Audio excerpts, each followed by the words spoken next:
ഒക്കെയാണ് പഠിക്കുന്നത്. അപ്പൊ ഈ കൂട്ടത്തിൽ ആരെങ്കിലും ഇനി 6ാം ക്ലാസ്സിൽ നിന്ന് 7ാം ക്ലാസ്സിലേക്ക് പോകുന്നവർ ആരെങ്കിലും ഉണ്ടോ? അപ്പൊ ഹിന്ദി പാഠത്തിലൊരു പാഠം പഠിച്ചിട്ടുണ്ടോ? സിഗടി മച്ചിലി സ്യൂക്യുക്ക് നഹി. ഹിന്ദിയില് ഉണ്ടാവില്ല. അപ്പൊ ഞങ്ങൾക്ക് പഠിക്കാനുണ്ടായിരുന്നു. ആ ഒരു കഥയാണ് ഞാൻ പറയുന്നത്. വളരെ ഇൻട്രസ്റ്റിംഗ് ആയ ഒരു നാടോടി കഥയാണ് ഇത്. അപ്പോ ഇതിലെ കഥാപാത്രങ്ങൾ എന്ന് പറയുന്നത് ഒരു അമ്മയുണ്ട്, ഒരു വയസ്സായ ഒരു മുത്തശ്ശിയാണ്.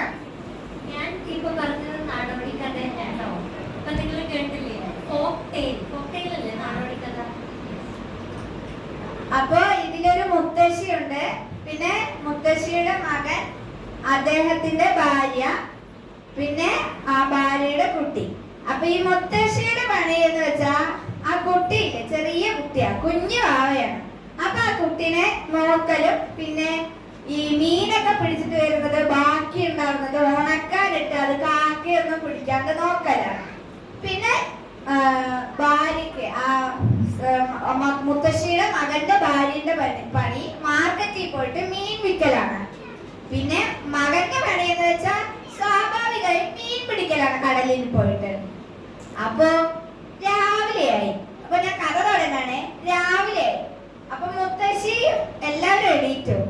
അപ്പൊ ഞാൻ കുട്ടീന്റെ പണി എന്താ പറഞ്ഞില്ലല്ലോ. കുട്ടിയുടെ പണി എന്താ വെച്ചാ അവിടെ വീട്ടിന്റെ തിണ്ണയിൽ ഇരുന്ന് കരയിലാണ്. അതാണ് കുട്ടിയുടെ പണി. അപ്പൊ ഇരുന്ന് കരയും. അപ്പൊ അത് നോക്കണമല്ലോ മുത്തശ്ശിക്ക്. അങ്ങനെ രാവിലെ കുട്ടി കരയാൻ തുടങ്ങി. മകൻ കടലിൽ മീൻ പിടിക്കാൻ പോയി. ഭാര്യ മാർക്കറ്റിൽ പോയി. മുത്തശ്ശി അവിടെ ഇരുന്ന് മീനും നോക്കലായി.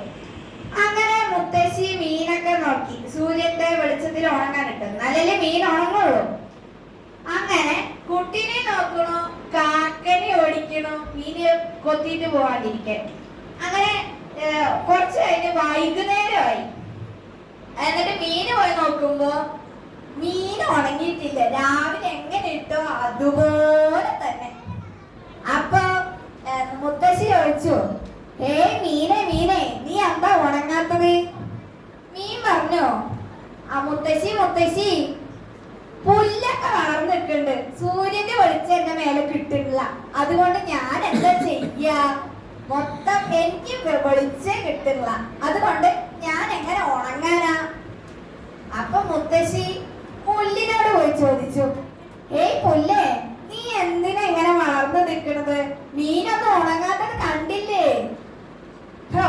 ഇന്നൊന്നും തീരില്ലേ എന്നായിരിക്കും നിങ്ങളുടെ വിചാരം. കുറച്ചു നേരം ഒന്ന് വെയിറ്റ് ചെയ്യണേ, ഇത് നല്ല ലെങ്തുള്ള കഥയാണെന്നൊന്നും വിചാരിക്കണ്ട. അത് കഴിഞ്ഞ് പുല്ലൊക്കെ കഴിഞ്ഞിട്ട് പുല്ല് പറയണ, മുത്തശ്ശി പശു എന്നെ തിന്നില്ല, പിന്നെ ഞാൻ അങ്ങോട്ട് വളർന്നു വരിക, ഞാൻ എന്താ ചെയ്യാ? അപ്പൊ മുത്തശ്ശി പിന്നെ പശുവിനോട് പോയി ചോദിച്ചു, പശുവേ, നീ എന്താ പുല്ല് തിന്നാത്തത്? മീനൊന്നും ഉണങ്ങാത്തത് കണ്ടില്ലേ? പശു പറഞ്ഞു, മുത്തശ്ശി, വീട്ടിലെ പെണ്ണെന്നെ അയച്ചു വിട്ടില്ല, അപ്പൊ ഞാനെങ്ങനെ പുല്ല് തിന്നാനാ? ഇതേ സമയം മാർക്കറ്റിൽ മീനൊക്കെ വിറ്റ് കഴിഞ്ഞിട്ട് മുത്തശ്ശിയുടെ മകന്റെ ഭാര്യ വീട്ടിലേക്ക് തിരിച്ചു വരുന്നു. അപ്പൊ വീട്ടിലെ ഭാര്യയോട് ചോദിച്ചു, എടി, നീ എന്താ പശുവിനെ അയച്ചു വിടാത്തത്? മീനൊന്നും ഉണങ്ങാത്തത് കണ്ടില്ലേ?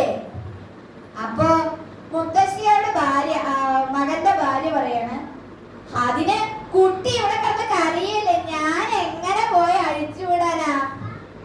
പിന്നെ കുട്ടിനോട് പോയി ചോദിച്ചു, എടാ കുട്ടി, നീ എന്താ ഇങ്ങനെ കിടന്ന് കരയണേ? മീനൊന്നും ഉണങ്ങാത്തത് കണ്ടില്ലേ? ഇനി അടുത്തത് കുട്ടി പറയുകയാണ്, എന്താണെന്നറിയോ? മുത്തശ്ശി, എന്നെ ഉറുമ്പ് കടിച്ചു, എനിക്ക് വേദനിച്ചു, അതുകൊണ്ടാണ് ഞാൻ കരഞ്ഞത്. പിന്നെ അടുത്തത് ഉറുമ്പിനോട് പോയി ചോദിച്ചു, എടാ ഉറുമ്പേ, നീ എന്തിനാണ് എന്റെ കുട്ടിനെ കടിച്ചത്? അവൻ കരഞ്ഞത് കൊണ്ട് ഭാര്യക്ക് പശുവിനെ അയച്ചുവിടാൻ പറ്റിയില്ല, പശുവിന് പുല്ല് തിന്നാൻ പറ്റില്ല, പുല്ല് വളർന്നതുകൊണ്ട് മീൻ ഉണങ്ങിയില്ല, ഞാൻ എന്ത് ചെയ്യും? ഇനി ഒന്ന് കഴിക്കാണ്ടിരിക്കുക. അപ്പൊ ഉറുമ്പ് പറഞ്ഞു, എനിക്ക് എന്റേതായിട്ടുള്ള ന്യായമുണ്ട്. ഞങ്ങളുടെ വഴി മുടക്കിയിട്ടാണ് നിങ്ങൾ അവിടെ കുട്ടിക്ക് പായ വിരിച്ച് കത്തി വെച്ചിരിക്കുന്നത്. ഞങ്ങൾ അങ്ങനെ പോവാനാ? അപ്പൊ മുത്തശ്ശി എന്ത് ചെയ്തു വെച്ചാ, ഇനി ഇങ്ങനെ പോയി കഴിഞ്ഞാൽ തീരൂല, ഞാൻ ആ പായ എന്നെ അങ്ങോട്ട് മാറ്റി വെച്ചേക്കാം. പായ മാറ്റി വെച്ചു. ഉറുമ്പിന് പോവാൻ സ്ഥലം കിട്ടി. അവസാനം കുട്ടി കരയാണ്ടായി, ഭാര്യയ്ക്ക് പണിയില്ലാതായി. അപ്പൊ പശുവിനെ അഴിച്ചുവിടാൻ സൗകര്യമായി. പശു പുല്ല് തിന്നു, പുല്ല് വളർന്നത് നിന്നു, മീന് ഉണങ്ങി. സ്വാഭാവികം. Thank you.